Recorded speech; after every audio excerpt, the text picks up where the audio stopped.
जी हाँ दोस्तों, आज हम लोग देखेंगे साइंस के ऐसे प्रश्नों के बारे में जो कि आपके एग्जाम की दृष्टि से महत्वपूर्ण प्रश्न है। और आप में कमेंट करके जरूर बताइएगा कि आपके कितने प्रश्न सही हुए। तो चलिए स्टार्ट करते हैं। और आपकी स्क्रीन पर पहला प्रश्न है कि निम्नलिखित में से कौन सी मात्रा जड़त्व का माप है। पूछा गया है कौन सी मात्रा जड़त्व का माप है। चार ऑप्शन दिया गया है: वेग, त्वरण, द्रव्यमान और भार वजन। तो आप में कमेंट करके बताइए कौन सा ऑप्शन सही है। आपका करेक्ट आंसर है ऑप्शन नंबर सी, द्रव्यमान। करेक्ट आंसर है ऑप्शन नंबर सी। और नेक्स्ट प्रश्न है कि खाद्य ऊर्जा को हम किस रूप में माप सकते हैं। पूछा गया है कि खाद्य ऊर्जा को हम किस रूप में माप सकते हैं। चार ऑप्शन है: कैलोरी, केल्विन, जूल, अर्ग। तो आपका करेक्ट आंसर कौन सा है? ऑप्शन नंबर आपका ए बिल्कुल सही है, कैलोरी। खाद्य ऊर्जा को हम कैलोरी में माप सकते हैं। और नेक्स्ट प्रश्न है कि पदार्थ के संवेग और वेग के अनुपात में कौन सी भौतिक राशि प्राप्त की जाती है।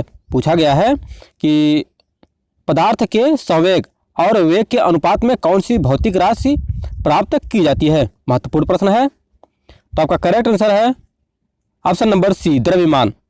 ऑप्शन नंबर सी आपका करेक्ट आंसर है। और नेक्स्ट प्रश्न है कि चलती हुई बस जब अचानक ब्रेक लगाती है तो उसके बैठे हुए यात्री आगे की दिशा में गिरते हैं। इसको किसके कारण समझाया जा सकता है। तो करेक्ट आंसर है ऑप्शन नंबर बी, न्यूटन का पहला नियम। समुद्र में प्लवन करते आइसबर्ग का कितना भाग समुद्र की सतह से ऊपर रहता है। महत्वपूर्ण प्रश्न है। पूछा गया है कि समुद्र में प्लवन करते समय आइसबर्ग का कितना भाग समुद्र की सतह के ऊपर रहता है। 1/9, 1/10, 1/6, 1/4। तो करेक्ट आंसर है आपका ऑप्शन नंबर बी, यानी कि 1/10। हम दलदली सड़कों पर क्यों फिसलते हैं। महत्वपूर्ण प्रश्न है कि हम दलदली सड़कों पर क्यों फिसलते हैं। ये जो प्रश्न है आपके एग्जाम में पूछे गए प्रश्न है, इसलिए आप वीडियो को अंत तक और ध्यान से देखिएगा। और नए हैं तो चैनल को सब्सक्राइब और साथ में वीडियो को लाइक और दोस्तों के साथ शेयर भी कर दीजिएगा। तो करेक्ट आंसर है आपका ऑप्शन नंबर सी, घर्षण की कमी। और सातवां प्रश्न है कि प्रकाश वोल्टेज सेल के प्रयोग से सौर ऊर्जा का रूपांतरण करने के लिए निम्नलिखित में से किसका उत्पादन होता है। तो करेक्ट आंसर है इसका ऑप्शन नंबर ए, प्रकाशीय ऊर्जा। और नेक्स्ट प्रश्न है कि स्वचालित वाहनों में द्रव चलित ब्रेकों का इस्तेमाल वस्तु किस नियम की सीधा अनुप्रयोग है। महत्वपूर्ण प्रश्न है। पूछा गया है कि स्वचालित वाहनों में द्रव चलित ब्रेकों का इस्तेमाल वस्तु किस नियम का सीधा अनुप्रयोग है।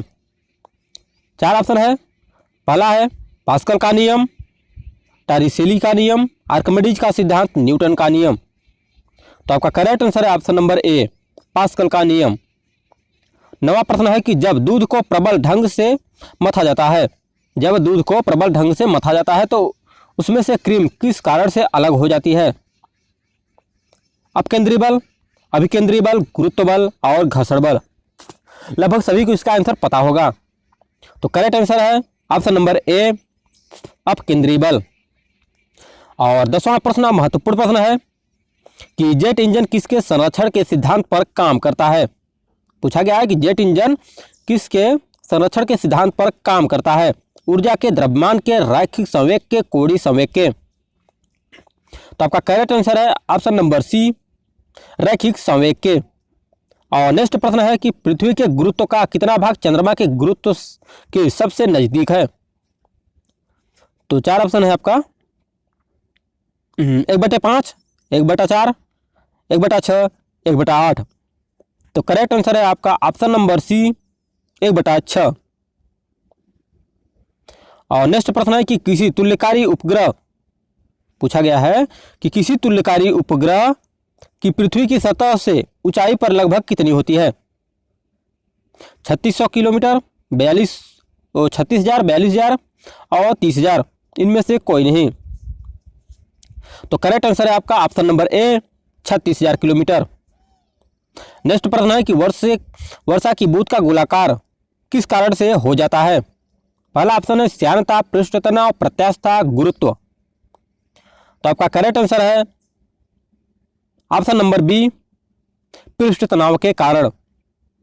और नेक्स्ट प्रश्न है कि महान वैज्ञानिक आर्किमिडीज किस देश से संबंधित थे। महान वैज्ञानिक आर्किमिडीज किस देश से संबंधित थे? लगभग आंसर सभी को पता होगा, तो अपना आंसर कमेंट कर सकते हैं। ब्रिटेन, जर्मनी, संयुक्त राज्य अमेरिका, ग्रीस। तो आपका करेक्ट आंसर है ऑप्शन नंबर डी, ग्रीस से थे। और नेक्स्ट प्रश्न है कि पानी के गिलास में एक बर्फ का टुकड़ा तैर रहा है, जब बर्फ पिघलती है तो पानी का स्तर पर क्या प्रभाव पड़ेगा? बढ़ेगा, कम होगा, उतना ही रहेगा, पहले बढ़ेगा फिर कम होगा? तो करेक्ट आंसर है आपका ऑप्शन नंबर सी, उतना ही रहेगा। और नेक्स्ट प्रश्न है कि गुरुत्वाकर्षण के सार्वभौमिक नियम का प्रतिपादन किसने किया? पूछा गया है कि गुरुत्वाकर्षण के सार्वभौमिक नियम का प्रतिपादन किसने किया? पहला ऑप्शन है न्यूटन, गैलीलियो, कोपरनिकस, आइंस्टीन।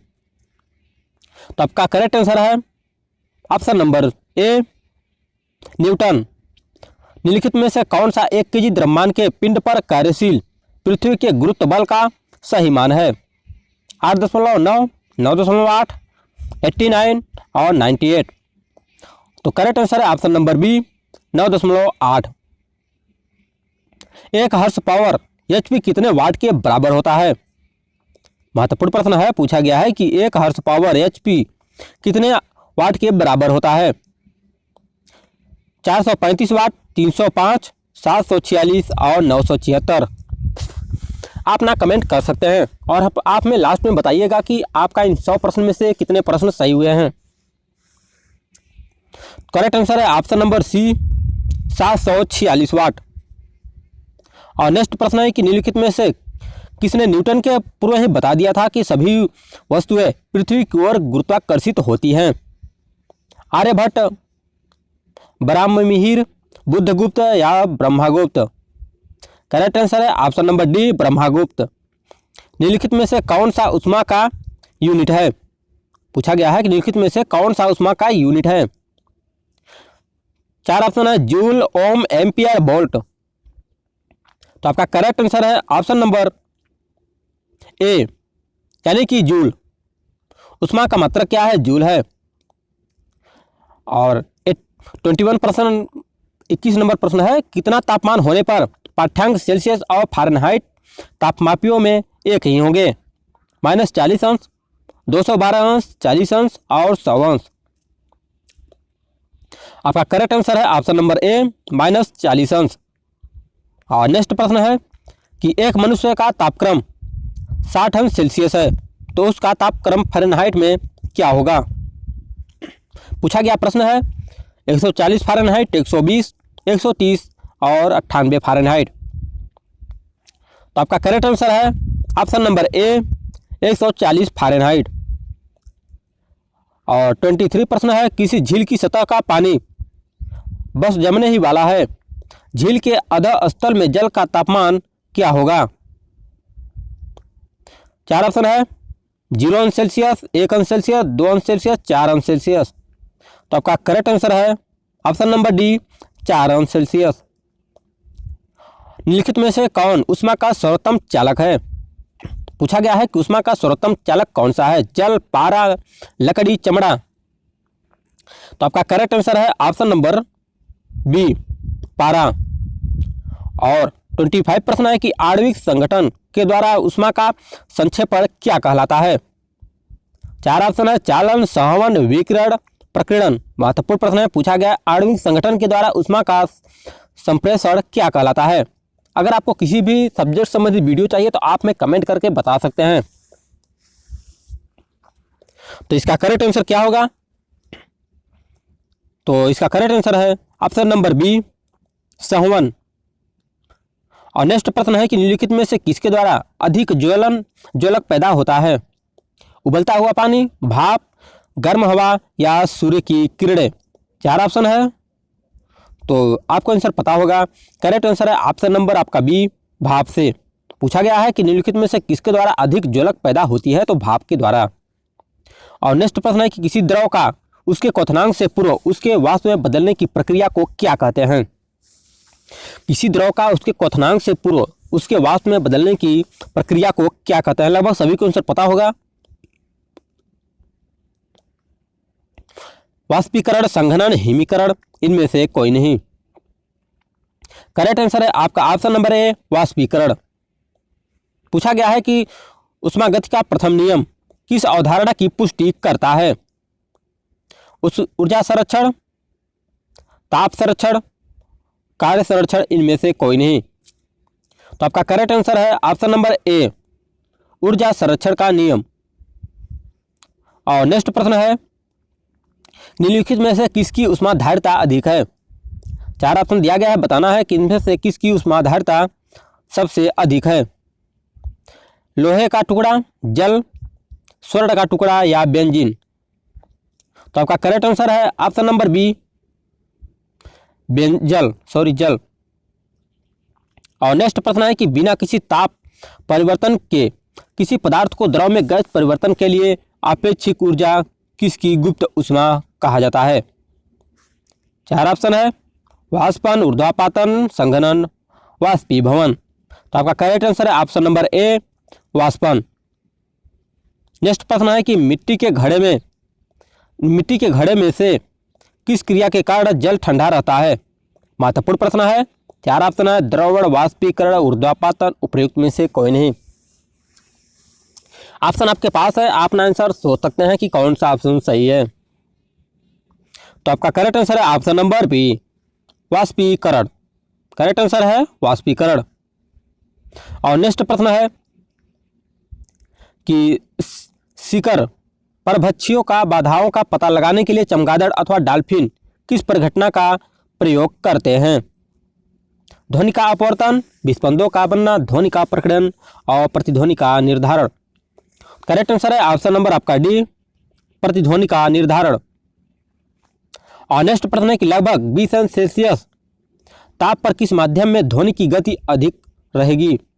पूछा गया है कि लगभग 20 अंश सेल्सियस तापक्रम पर किस माध्यम में ध्वनि की गति अधिकतम रहेगी? हवा, ग्रेनाइट, पानी या लोहा में? महत्वपूर्ण प्रश्न है और आंसर है ऑप्शन नंबर डी, आपका लोहा।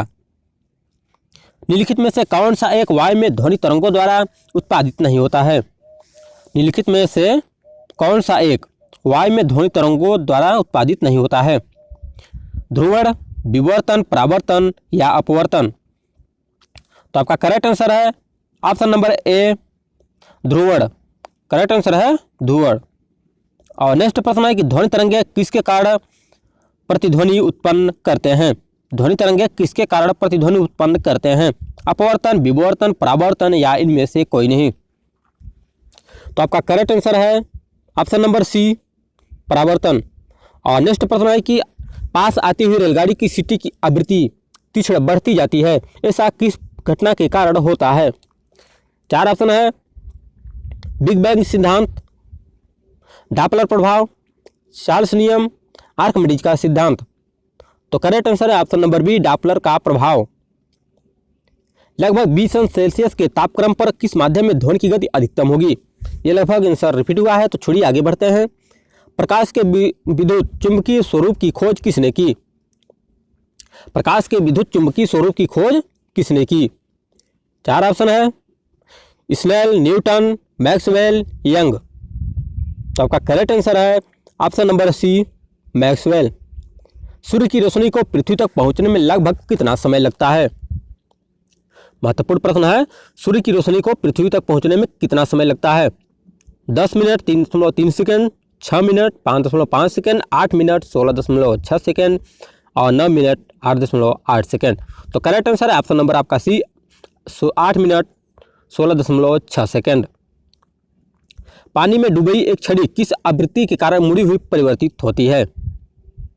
पानी में डूबी हुई एक छड़ी किस आवृत्ति के कारण मुड़ी हुई प्रतीत होती है? महत्वपूर्ण प्रश्न है। और ऑप्शन है आपका प्रकाश का परावर्तन, प्रकाश का विवर्तन, प्रकाश का अपवर्तन, प्रकाश का प्रकीर्णन। तो करेक्ट आंसर है आपका ऑप्शन नंबर सी, प्रकाश का अपवर्तन। एक तालाब के तल में पड़ा हुआ एक पत्थर उच्च बिंदु पर रखा हुआ प्रतीत होता है, जहां यह वास्तव में किस समृद्धि के कारण है? प्रकाश का परावर्तन, प्रकाश का विवर्तन, प्रकाश का बिखराव, प्रकाश का परावर्तन, प्रकाश का अपवर्तन। तो करेक्ट आंसर है ऑप्शन नंबर डी, प्रकाश का अपवर्तन।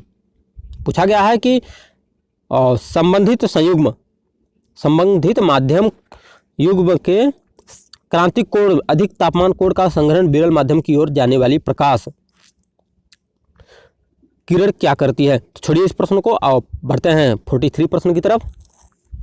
महत्वपूर्ण प्रश्न है कि सूर्योदय और सूर्यास्त के समय आसमान में लाल रंग किसके कारण होता है। पूछा गया है कि सूर्योदय और सूर्यास्त के समय आसमान में लाल रंग किसके कारण होता है। 4 ऑप्शन है विवर्तन, अपवर्तन, प्रकीर्णन और व्यक्तीकरण। तो करेक्ट आंसर है आपका ऑप्शन नंबर सी, प्रकीर्णन के कारण। और पिछली साइड के ट्रैफिक को देखने के लिए ऑटोमोबाइल में किस प्रकार के दर्पण का प्रयोग किया जाता है। अवतल, समतल, उत्तल या समतल, और लास्ट ऑप्शन है उत्तल। करेक्ट आंसर है ऑप्शन नंबर आपका डी, उत्तल लेंस, सॉरी उत्तल दर्पण का। और 45 प्रश्न है कि कार चलाते समय अपने पीछे के यातायात को देखने के लिए आप किस प्रकार के दर्पण का प्रयोग करते हैं। 4 ऑप्शन है अवतल दर्पण, समतल दर्पण, गोली दर्पण या उत्तल दर्पण। करेक्ट आंसर है ऑप्शन नंबर आपका डी, उत्तल दर्पण का प्रयोग करते हैं। और यदि एक व्यक्ति को समतल दर्पण जो 60 अंश कोण पर आनत है के बीच खड़ा हो तब उसे कितने प्रतिबिंब दिखेंगे। 3, 4, 5, 6। तो आपका करेक्ट आंसर है ऑप्शन नंबर सी, 5। और नेक्स्ट प्रश्न है कि हम पृथ्वी के पृष्ठ पर सूर्य का प्रकाश प्राप्त करते हैं। यह प्रकाश किस प्रकार के किरण पुंज हैं। अपसारी, बेतरतीब, समांतर, अभिसारी। करेक्ट आंसर है आपका ऑप्शन नंबर सी, समांतर। निम्नलिखित में से कौन सा रंग सम्मिश्रण दिन और रात के समय सर्वाधिक सुविधाजनक होता है। नारंगी और नीला, श्वेत और काला, पीला और नीला, लाल और हरा। पूछा गया है कि निम्नलिखित में से कौन सा रंग सम्मिश्रण दिन और रात के समय सर्वाधिक सुविधाजनक होता है। तो आपका करेक्ट आंसर है ऑप्शन नंबर डी, लाल और हरा।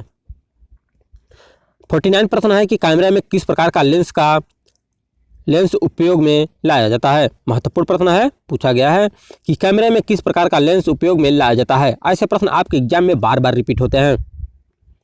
पहला ऑप्शन है उत्तल, अवतल, वर्तानुकार और समान मोटाई का। तो आपका करेक्ट आंसर है ऑप्शन नंबर ए, उत्तल। नेत्रदान में दाता की आंख के किस हिस्से को प्रतिरूपित किया जाता है। कार्निया, लेंस, रेटिना या पूरी आंख का। पूछा गया है कि नेत्रदान में आंख के किस भाग का नेत्रदान किया जाता है। तो आपका करेक्ट आंसर है ऑप्शन नंबर ए, कार्निया का। एक आदमी 10 मीटर से अधिक दूरी पर वस्तु स्पष्ट नहीं देख सकता है, वह किस दृष्टिदोष से पीड़ित है। लगभग आंसर सभी को पता होगा। 4 ऑप्शन है हाइपरमेट्रोपिया, हाइड्रोफोबिया, मायोपिया या कैटारेक्ट। तो करेक्ट आंसर है इसका ऑप्शन नंबर सी, मायोपिया। तंतु प्रकाशिक संचार में संकेत किस रूप में प्रवाहित होता है। पूछा गया है तंतु प्रकाशिक संचार में संकेत किस रूप से प्रवाहित होता है। प्रकाश तरंग, रेडियो तरंग, और इसके बाद तीसरा ऑप्शन है सूक्ष्म तरंग, और लास्ट ऑप्शन है विद्युत तरंग। तो करेक्ट आंसर है ऑप्शन नंबर ए, प्रकाश तरंग। और नेक्स्ट प्रश्न है कि निकट दृष्टि दोष दूर करने के लिए निम्नलिखित में से कौन सा लेंस उपयोग में लाया जाता है। निकट दृष्टि दोष को दूर करने के लिए कौन सा लेंस प्रयोग में लाया जाता है। 4 ऑप्शन है उन्नतोदर और नतोदर, वर्तुलाकार, इनमें से कोई नहीं। तो करेक्ट आंसर है आपका ऑप्शन नंबर बी, नतोदर। और इसी के साथ बढ़ते हैं नेक्स्ट प्रश्न की तरफ। और फटाफट सभी लोग वीडियो को लाइक और दोस्तों के साथ शेयर कर दीजिए, जिससे सभी लोगों के पास नोटिफिकेशन पहुंच सके।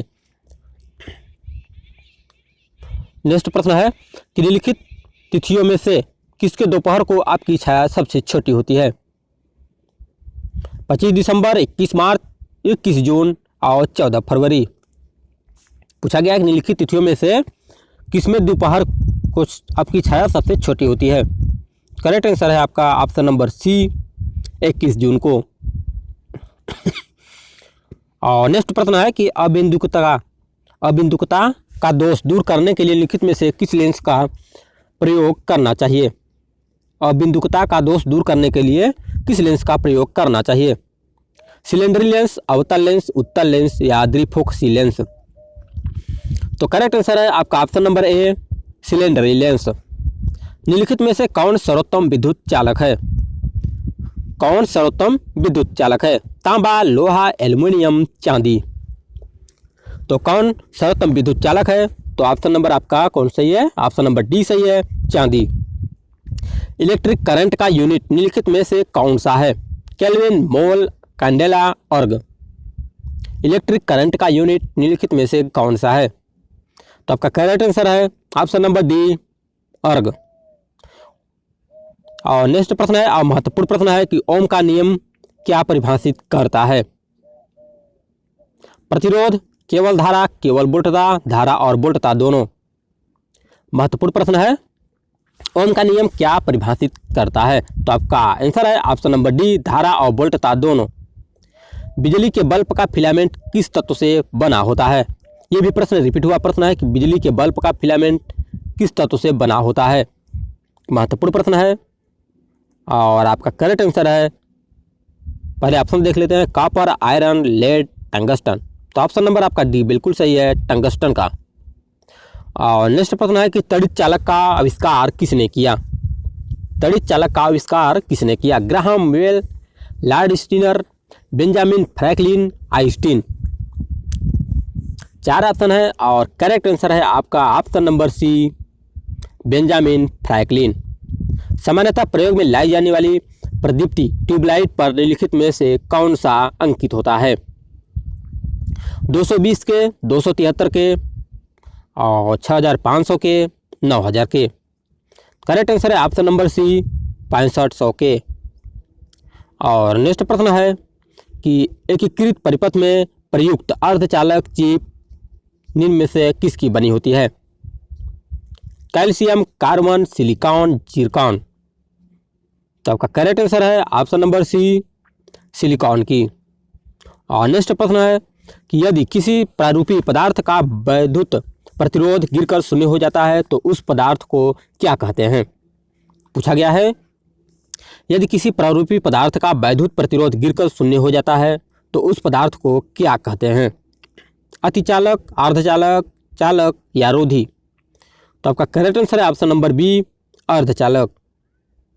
स्थिर वैद्युत अवक्षेपित्र का प्रयोग किसे नियंत्रित करने के लिए किया जाता है? रासायनिक प्रदूषक, रेडियो सक्रिय प्रदूषक, जल प्रदूषक, वायु प्रदूषक? 4 ऑप्शन है, अपना आंसर सोच सकते हैं। तो करेक्ट आंसर है आपका ऑप्शन नंबर डी, वायु प्रदूषक।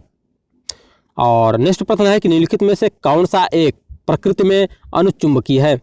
लौह, हाइड्रोजन, ऑक्सीजन, नाइट्रोजन? कौन सा एक प्रकृति में अनुचुंबकीय है? तो करेक्ट आंसर है आपका ऑप्शन नंबर सी, ऑक्सीजन। और इसी के साथ नेक्स्ट प्रश्न है कि पृथ्वी एक बहुत बड़ा चुंबक है, इसका चुंबकीय क्षेत्र किस दिशा में विस्तृत होता है? महत्वपूर्ण प्रश्न है कि पृथ्वी एक बहुत बड़ा चुंबक है, इसका चुंबकीय क्षेत्र किस दिशा में विस्तृत होता है? 4 ऑप्शन है, पूर्व से पश्चिम, पश्चिम से पूर्व, उत्तर से दक्षिण और दक्षिण से उत्तर। लगभग सभी को आंसर पता होगा। तो आपका करेक्ट आंसर है ऑप्शन नंबर डी, दक्षिण से उत्तर। और नेक्स्ट प्रश्न है कि जिस तत्व में परमाणु के 2 प्रोटॉन और 2 न्यूट्रॉन और 2 इलेक्ट्रॉन होते हैं उस तत्व का द्रव्यमान कितना होता है? पहला ऑप्शन है 2, 4, 6, 8। करेक्ट आंसर है ऑप्शन नंबर बी, 4 होगा। और 68 प्रश्न है कि परमाणु जिनमें प्रोटॉनों की संख्या समान परंतु न्यूट्रॉनों की संख्या भिन्न भिन्न रहती है क्या कहलाते हैं? समदाबिक, समावयवी, समन्यूट्रॉनिक और समस्थानिक? करेक्ट आंसर है ऑप्शन नंबर डी, समस्थानिक। नाभिकीय रिएक्टर के निर्माण में निम्नलिखित में से कौन सा एक अनिवार्य है? पूछा गया है कि नाभिकीय रिएक्टर के निर्माण में निम्नलिखित में से कौन सा एक अनिवार्य है? Cobalt, nickel, zirconium, tungsten? तो आपका करेक्ट आंसर है ऑप्शन नंबर सी, जर्कोनियम। पृथ्वी की आयु का निर्धारण निम्नलिखित में से किस विधि द्वारा किया जाता है? कार्बन डेटिंग विधि द्वारा, जैव तकनीकी विधि, जैव घड़ी विधि यूरेनियम विधि। महत्वपूर्ण प्रश्न है कि पृथ्वी की आयु का निर्धारण किस विधि द्वारा किया जाता है? तो करेक्ट आंसर है ऑप्शन नंबर आपका डी, यूरेनियम विधि। कुलिज नलिका का प्रयोग क्या उत्पन्न करने के लिए किया जाता है? पूछा गया है कि कुलिज नलिका का प्रयोग क्या उत्पन्न करने के लिए किया जाता है? रेडियो तरंगे, सूक्ष्म तरंगे, एक्स किरणें, गामा किरणें। तो आपका करेक्ट आंसर है ऑप्शन नंबर सी, एक्स किरणें। आगे बढ़ने से पहले बता दें कि इस चैनल पर आपको सब वीडियो को एकदम डिटेल में पढ़ाया जा रहा है, तो आप चैनल को सब्सक्राइब नहीं किए, चैनल को सब्सक्राइब करके वीडियो को लाइक भी कर दीजिए। और नेक्स्ट प्रश्न है, निम्नलिखित में से कौन सा धातु अर्धचालक की तरह ट्रांजिस्टर में प्रयोग होती है? महत्वपूर्ण प्रश्न है। पहला ऑप्शन है तांबा, जर्मेनियम, ग्रेफाइट, चांदी। तो करेक्ट आंसर है ऑप्शन नंबर बी, जर्मेनियम। विद्युत उत्पन्न करने के लिए कौन सी धातु का उपयोग होता है? यूरेनियम, लोहा, तांबा, एल्युमिनियम। पूछा गया है कि विद्युत उत्पन्न करने के लिए कौन सी धातु का प्रयोग होता है? तो आपका करेक्ट आंसर है ऑप्शन नंबर ए, यानी कि विद्युत उत्पन्न करने के लिए यूरेनियम का प्रयोग किया जाता है। न्यूनतम तापमान पैदा करने के लिए निम्नलिखित में से किस सिद्धांत का प्रयोग किया जाता है? न्यूनतम तापमान पैदा करने के लिए किस सिद्धांत का प्रयोग किया जाता है? अतिचालकता, जूल केल्विन प्रभाव, ताप वैद्युत प्रभाव, और लास्ट ऑप्शन है रुद्रोष्म विचुंबकन। करेक्ट आंसर है आपका ऑप्शन नंबर ए, अतिचालकता। लॉ ऑफ फ्लॉन्टिंग किस सिद्धांत की खोज किसने की थी? पूछा गया है लॉ ऑफ फ्लॉन्टिंग सिद्धांत की खोज किसने की थी? Newton, Wright brothers, Galileo, Archimedes. Correct answer है ऑप्शन नंबर आपका डी, आर्किमिडीज। इस सदी की शुरुआत में हवाई जहाज का आविष्कार किसने किया? पूछा गया है, महत्वपूर्ण प्रश्न है कि इस सदी की शुरुआत में हवाई जहाज का आविष्कार किसने की थी? Wright brothers, James Watt, Humphry Davy Brown. तो आपका करेक्ट आंसर है option number A, Wright brothers. Medical doctors व्यावसायिकों द्वारा निम्नलिखित में से किस उपकरण का प्रयोग किया जाता है? Ammeter, dip circle, hydrometer, stethoscope. तो करेक्ट आंसर है आपका ऑप्शन नंबर डी, स्टेथोस्कोप। महासागर में डूबी हुई वस्तु की स्थिति जानने के लिए निम्नलिखित में से किस यंत्र का प्रयोग किया जाता है? आयोमीटर, गैल्वेनोमीटर, सेक्टेंट, सोनार। महत्वपूर्ण प्रश्न है और रिपीट हुआ प्रश्न है और लगभग आंसर सभी को पता होगा। तो जिसको आंसर पता है फटाफट आंसर कमेंट कर दीजिए, आपके पास 2 से 3 सेकंड का टाइम है। और तब तक आप लोग वीडियो को लाइक और दोस्तों के साथ शेयर कर दीजिए। तो करेक्ट आंसर है आपका ऑप्शन नंबर डी, सोनार।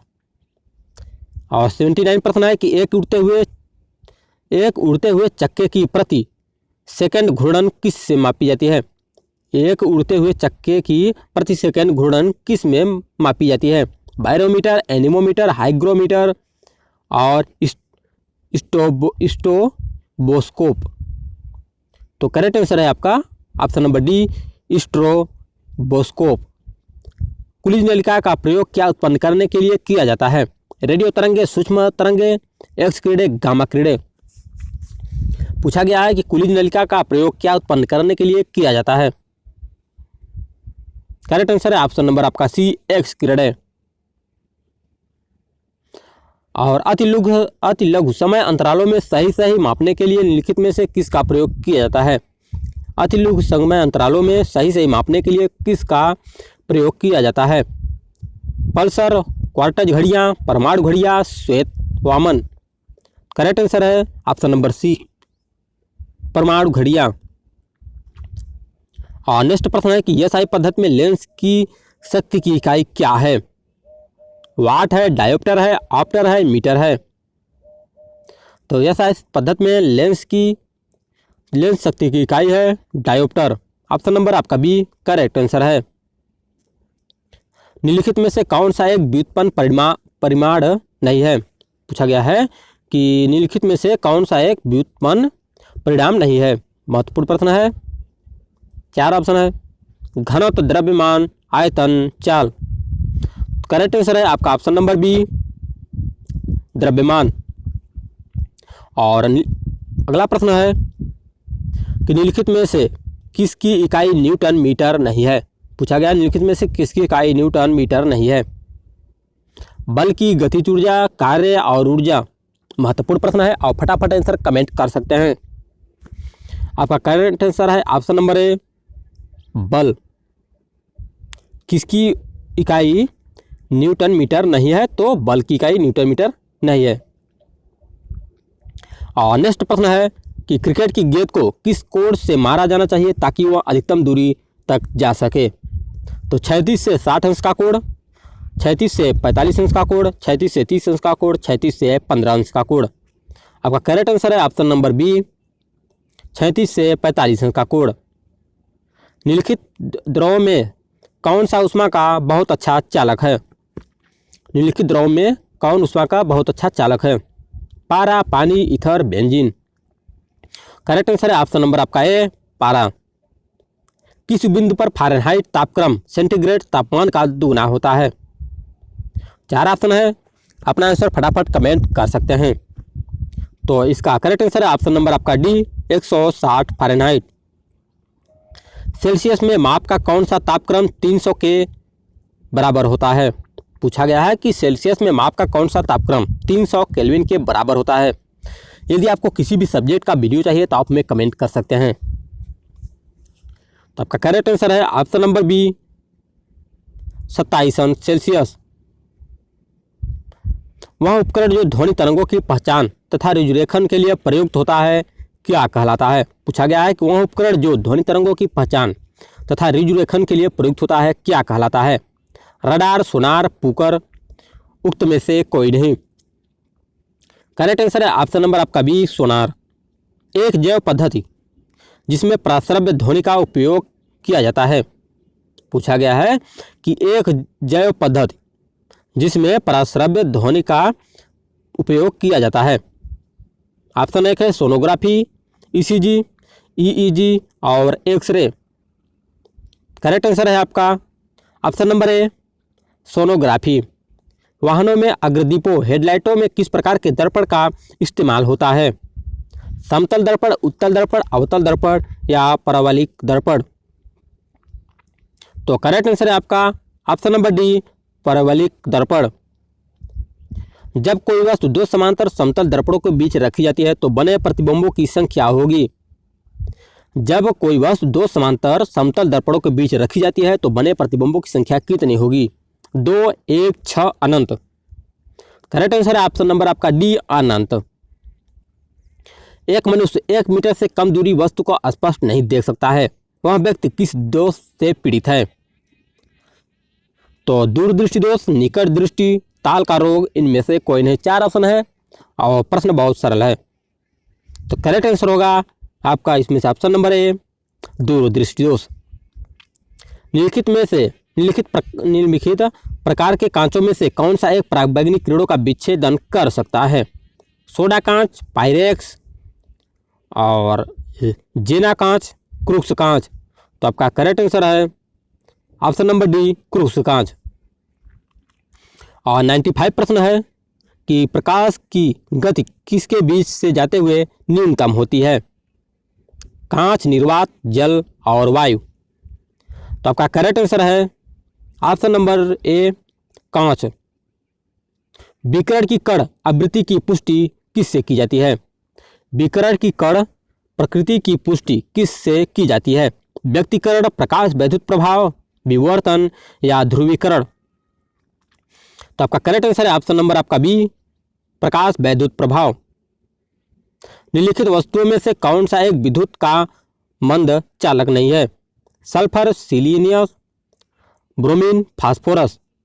तो इसका करेक्ट आंसर है आपका ऑप्शन नंबर बी, सिलिनियम। चालक का वैद्युत प्रतिरोध किसके स्वतंत्र होता है? पूछा गया है चालक का वैद्युत प्रतिरोध किसके स्वतंत्र होता है? पहला ऑप्शन है तापमान, दाब, दैर्ध्य, अनुप्रस्थ परिच्छेदी क्षेत्र। करेक्ट आंसर है आपका ऑप्शन नंबर बी, दाब। चुंबक निम्नलिखित गृह उपकरणों में से किसका अत्यावश्यक भाग है? बुलाने की घंटी, पंखा, धुलाई मशीन, उपयुक्त सभी। करेक्ट आंसर है आपका ऑप्शन नंबर डी, उपयुक्त सभी। नेक्स्ट प्रश्न है और आपका लास्ट प्रश्न है कि नाभिकीय रिएक्टर में भारी जल D2O का प्रयोग किस रूप में किया जाता है। पहला ऑप्शन है मंदक, शीतलक, परीक्षणक और नियंत्रक। आपका करेक्ट आंसर है ऑप्शन नंबर ए, मंदक के रूप में किया जाता है। तो आज के लिए बस इतना ही। अगर वीडियो अच्छा लगा हो तो लाइक और दोस्तों के साथ शेयर भी कर दीजिए और नए हैं तो चैनल को सब्सक्राइब भी कर लीजिएगा।